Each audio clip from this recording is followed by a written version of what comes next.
The fine-tuning of the universe is a topic that some point to as evidence for design from a creator. Where would you sort of stand on this argument? Like, what's your perspective on that? Yeah, I mean, I think, you hear that as like an example of like, the universe is like fine-tuned for life.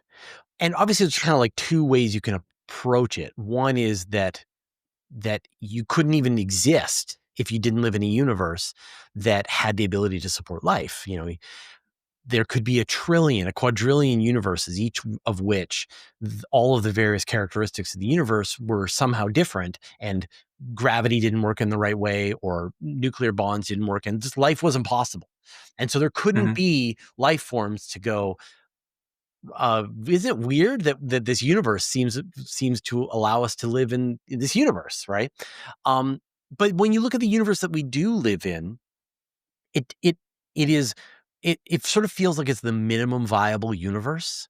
Like any worse, and this, if the universe was any worse, then life wouldn't be possible. And so the vast majority of this entire cosmos, the huge volume of space that's out there, is not habitable.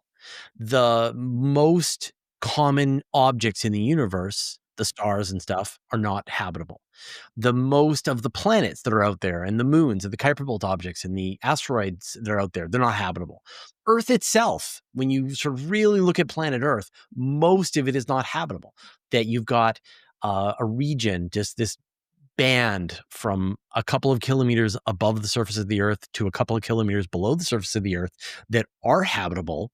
And then below that, you have thousands of kilometers of superheated rock that is not habitable.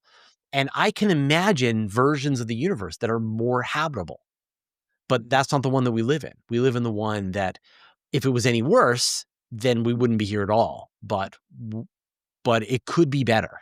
I can imagine versions that are more habitable. And so when I think about how fine-tuned it is, it's like someone really, if it is fine-tuned, they, they really phoned it in.